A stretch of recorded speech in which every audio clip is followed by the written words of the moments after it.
বলছে তুমি এখানে দাঁড়িয়ে কেন, আমি দাঁড়িয়ে থাকবো না? কৃষ্ণময় যদি জগতে হয়, আমি তো সর্ব জায়গাতে বিরাজ করি, করি না? কি গো বাবা, বিরাজ করি না? তাহলে আমি যদি সর্ব জায়গাতে বিরাজ করি, তাহলে যুদ্ধের শেষও আমি এখনো বিরাজ করে আছি। কেন আছি? সর্বময় যদি কৃষ্ণ হয়, তবে সর্ব জায়গাতেই আছি। যদি বলো এ কথা মানবে না, তবে আমি আছি কেন জানো? দেখো আমার একজন পরমে ভক্ত বিশ্বদেব না সরসজ্জাতে পড়ে আছে,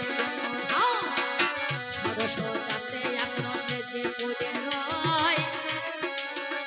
আমি তাকে পাহারা দিতে গিয়েছি অভিজ্ঞতা। যে সরসজ্জায় আছে পড়ে সবার আছে জানা,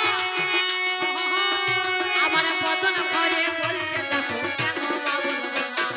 কৃষ্ণ কৃষ্ণ নামে দেখো সে যে পড়ে যায়, এই কৃষ্ণের জপে আমার সে যৌবন গায়, সর্বদাই আমার নামে জপে পড়ে গেল,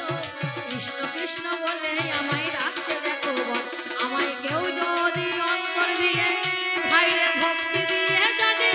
ডাকলে পরে যাই আমি তার চরণে, আমি কুরুক্ষেত্রে পাঠিয়েছি ভাই, তোমার কাছে মা চরণে আমি বলে যাই, এই কারণে এখনো তো দাঁড়াইয়া আছি আমি তোমার কাছে পিসিমায় আমি বলি কথা। আমি কেন দাঁড়িয়ে আছি বোঝা গেল? বিশ্বদেব তিনি এখনো পর্যন্ত সরসজ্জায় পড়ে আছে, আর সরসজ্জায় পড়ে পড়ে কৃষ্ণ কৃষ্ণ কৃষ্ণ কৃষ্ণ কৃষ্ণ কৃষ্ণ নাম জপ করে। যেখানে আমার ভক্ত গুণগান গায়, আমি তো সেই জায়গায় থাকি। মন্দির বলো, মসজিদ বলো, তাই না, গির্জা বলো, আমি তো সর্ব জায়গায় থাকি। আর যেখানে আমি থাকি সে হলো সর্বদাই, যেখানে আমার ভক্ত সর্বদাই আমার নাম গুণগানে গেয়ে যায়, আমি সেই জায়গাতে গিয়ে হাজির হই। তাই এখনো পর্যন্ত তার মৃত্যু হয় নাই, সে সরসজ্জায় পড়ে আছে, কৃষ্ণ কৃষ্ণ নাম গাইছে, তাই আমি এখনো পর্যন্ত তাকে পাহারা দিচ্ছি। কারণ তার দেহখানা যাতে শৃগাল কুকুরে যেন ছিঁড়ে ছিঁড়ে যেন না খেতে পারে, তাই আমি সর্বদাই ওরে দাঁড়াই আমি এখানে আছি,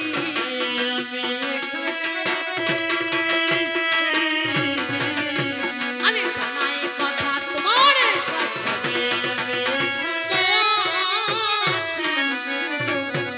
ওরে। আর একটা কথা দেখো আমায় বলে গেল,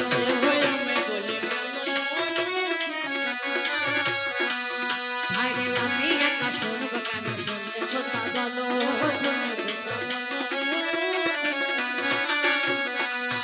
দেখো বলতে বলতে আর এক কথাই আমায় বলে যায়, আমি একা শুনবো কেন, শুনতেছেন সবাই, আমায় বলে ও কৃষ্ণ শোনো কথা কানে, তোমার কাছে বলছি কথাই অতীব তত, তুমি কোন কৃষ্ণ হয়ে আগে এলে মহাশয়, সত্য কথা বলবে আগে বলবে নিশ্চয়, কোন কৃষ্ণ তুমি আগে বলবে প্রকাশ করে, শুনে নেবে আজ দেখো সেটা করো, বলে কৃষ্ণ আমার আছে দেখো কেমন কৃষ্ণ হয়, মাধুর্যময় দেখো কৃষ্ণ গণিতা, আমার বৃন্দাবনে কৃষ্ণ আছে, মথুরা কৃষ্ণ বলো, বংশীধারী আছে দেখো কে জানে না বলো, তুমি আজকে কোন কৃষ্ণ এলে আমার আয়, ওগো পিসিমায় আজকে তোমার কাছে আমি বলে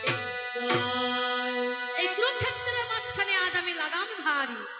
কুরুক্ষেত্রের মাঝখানে আজ আমি কুরুক্ষেত্রে কৃষ্ণ হয়ে দাঁড়িয়ে আছি। আজ আমি কোন কৃষ্ণ?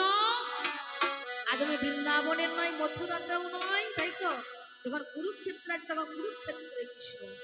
আমি আজকে কোন কৃষ্ণ? আমি ঐশ্বর্য মাধুর্য নয়, আমি আজকে যম কৃষ্ণ হয়ে এখনো পর্যন্ত দাঁড়াইয়ে আছে, এখনো পর্যন্ত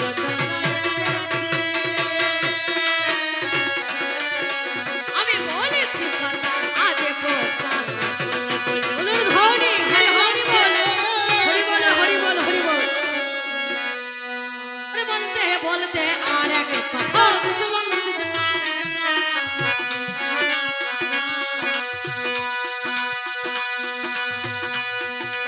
আমায় বলে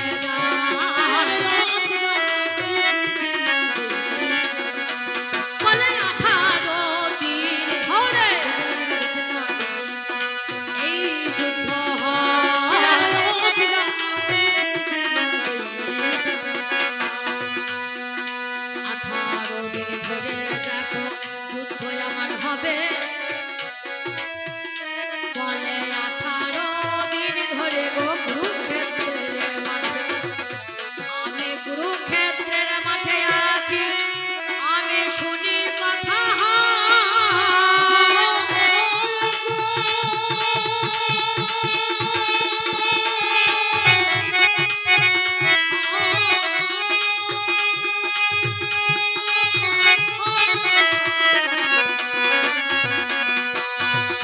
বলে 18 দিনে আমার কুরুক্ষেত্রের মাঠে বলে বলো বলো কৃষ্ণ ধরে আজকে প্রকাশ মানে তুমি 18 দিন ধরে কুরুক্ষেত্রের মাঠে আছো পড়ে তাহলে 18 দিন কুরুক্ষেত্রের মাঠে পড়ে আছো তোমার তো একটা রাজ্য আছে তোমার তো একটা জায়গা আছে তোমার তো একটা দেশ আছে বলো সেই রাজ্যের দায়িত্বটা তুমি কাকে দিয়ে এলে তাই তো তোমাকে এখানে জিজ্ঞাসা করেছি আচ্ছা বলুন তো বাবা আমি যদি কোনো জায়গায় যাই কুটুম বাড়ি যাই বা কোনো মেয়ের বাড়ি যাই যেখানেই যাই কোনো জায়গায় বেড়াতে গেলাম তাহলে আমি কি করব আমি ঘরের তালা মেরে দিয়ে চলে আসবো তাই না তাহলে ঘরের তালা মেরে দিয়ে আমার যেখানে হচ্ছে আমি সেখানে ঘুরে ঘুরে বেড়াবো কি গো বাবা ঘুরে ঘুরে বেড়াবো কিন্তু তুমি যদি বলো আচ্ছা চাবিটা তুমি কোথায় রেখে দিয়ে এসেছো তো চাবির সন্ধান থেকে আমি তোমাকে বলবো আমি যদি কোথাও যাই আমি না ঘরে তালা দিয়ে আসবো আর তুমি যদি এসে জিজ্ঞাসা করো যে চাবিটা তুমি কোথায় রেখে দিয়ে এলে তোমাকে চাবির সন্ধান থেকে আমি বলবো তাহলে আমি সেই চাবি রেখে দিয়ে এসেছি ঠিকই জায়গায় আমার যে রাজ্য আছে আমি এখান থেকে বসে আমি হলাম সেই কৃষ্ণ আমি থাকি না কোথায় আমি সর্ব জায়গাতেই বিরাজমান আমি এখানে বসে থেকে এখানে থেকে আমার সেই রাজ্যের দায়িত্ব আমি দেখো পালনে করছি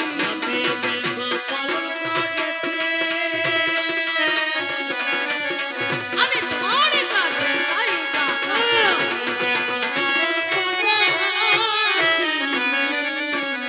তাই জাগে জাগে এসব কথা নাই প্রয়োজন আমায় বলতে বলতে আর এক কথা বলিল বলে ওগো আমার কৃষ্ণ ধনে তোমার জানা কৌরবে আর আমার পাণ্ডব হয় দুটি পক্ষ সন্ধান করে কেন তুমি আজ আমার কথা ধরো তুমি দুই পক্ষ সমান তুমি করলে না গো হায় পাণ্ডবদের পক্ষে তুমি তোমারে জানাই কেন তুমি আজকে ভেদাভেদ করো ওরে সমান না করে কেন উঁচু নিচু তুমি ঠিকই বলেছো ওই যে তুমি সমান করলে না কেন কৌরবে পাণ্ডবে দুটি পক্ষে তুমি সমান করলে না কেন তুমি ঠিকই বলেছো আমি সমান করতে পারিনি কেন জানো কারণ তোমার ছেলে তোমার বিয়াই মশাই বা তোমার আদরে ধর নাকি ওই যে বেয়াই বেয়াই বেয়াই ব্যয়ের খাতায় আয়ের খাতায়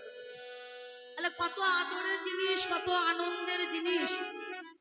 আমি সমান করিনি এই জন্য সে তোমার আপনজন সে যে আমার প্রিয়জন তার মেয়ে আমার ঘরের পুত্রবধূ আমার পুত্রবধূ হয়ে আছে তাই আমি সমান করতে পারিনি ঠিক বলেছো তাই সেই জন্য 18 অক্ষয়ণী সেনার মাঝখানে আমি দিয়েছি কি ওই 11 অক্ষয়ণী সেনা তোমার ছেলেকে দিয়েছি আমি সমান করিনি কারণ বেশিটা আমি তোমার ছেলেকে দিয়েছি আর তোমাদের পক্ষে দিয়েছি সে আমার বিয়াই তো তাই আমি সমান করিনি তুমি ঠিক বলেছো ওই বেশি 11 অক্ষণে তাকে দিয়েছি আর বাকি 7 অক্ষণে আমি পঞ্চ পাণ্ডবদের জন্য রেখে দিয়েছি আমি সমান করি আর এই যে উঁচু নিচুর কথা তুমি বলছো এই উঁচু নিচুটা তোমার ছেলে নিজেই তৈরি করেছে কোনো গাছ যদি স্ট্রেট ভাবে সোজা ভাবে দাঁড়িয়ে থাকে তার ডালপালা দেখবেন নিচের দিকে ঝুলে না কত ঝুলে না ঝোঁকে না কিন্তু ফল ফুল দেখবে যখন বেশি হয়ে যায় ওই গাছের দেখবেন ডালপালাগুলো একেবারে নিচের দিকে ঝুলে তত্র তোমার ছেলে উঁচু নিচু আমি করিনি সে নিজে করেছে কবে একদিন বলেছিলাম আমি যার মুখ আগে দর্শন করব আমি তার কাছে তোমার ছেলে বুঝতে পারেনি মা আমি শুয়ে আছি শয়নে কক্ষে গিয়ে আমি দুইখানা রেখে দিয়েছি কি আসন একটা হচ্ছে কোথায় মাথার কাছে রেখে দিয়েছি সেই সিংহাসন চরণ তলে পেতে রেখে দিয়েছিলাম সেই আসন তোমার ছেলে যে তোমার সন্তান সে যে অহংকারের পাল টাঙিয়ে রেখে দিয়েছে এই অহংকারের পাল যে কখনো মা যখন হাওয়া দেবে সে পাল ছিঁড়ে গিয়ে এক জায়গায় জড়ো হয়ে যাবে। তোমার ছেলে জানতো। আমি যখন সেদিনকে নিত্য রাতে শুয়ে আছি আর এমতই অবস্থায় আমি বলেছিলাম যার মুখ আগে দর্শন করবো আমি তার দলে যাব, আমি সমান করতে চেয়েছি। তোমার ছেলে বললো কি অহংকারে পালে আমার টাকা নিয়ে যান। তারপরে আগে আগে গিয়েছিলেন সেদিন এগুলো সেদিন আগে আগে গিয়ে আমার দর্শন করে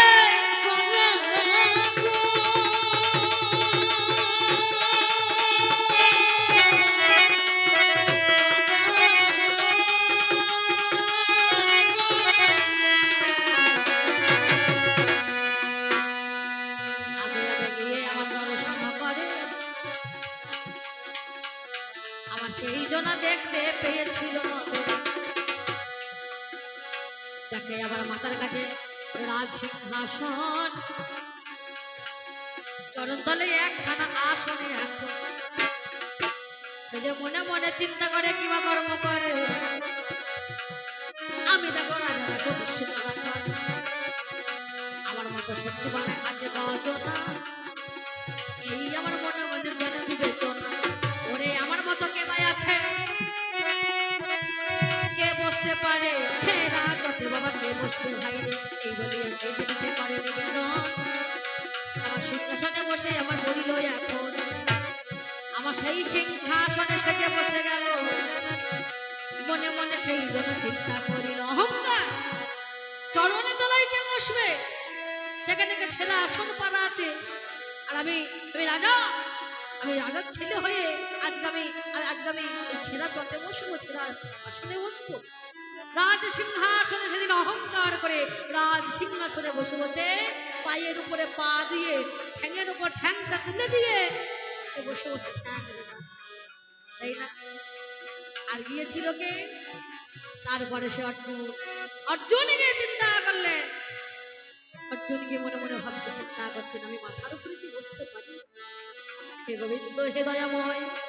হে বন্ধ হে প্রাণ সখা আমার মতো এই অধমে দিও মনে ঠাই তোমার চরণ তলে আমায় রেখে দিও তোমার চরণের যেন আমি দাস হতে পারি চরণ তলায় যেন পাই এই বলিয়া চরণ তলে সেজে বসে রেখে আমার চরণের তলে আমার বসে গেল তবে আমি কি বলিব ভাবের কথা অন্তত আমি জানি সকল কিছু আমি বুঝতে পারি মানে সেই দিনে আমি বাবা চাই উঠে যাই পরে ঘুম থেকে বসে যখন চোখে মেলে চাই যেই না ঘুম থেকে উঠে বসেছি চোখ থেকে যখন মেলেছি আমি বলেছিলাম যার মুখ আগে দর্শন করব দর্শন করলাম কার অর্জুনের মুখ দর্শন করলাম যেই না দর্শন করেছি আমার কথা মতো কাজ আমি করেছি তবে আমি তার দলে যেমন গিয়েছি তেমনি তোমার সন্তানদের জন্য আমি নারায়ণের সেনা তাদেরকে দিয়ে রেখেছি যারা কেউ যা কম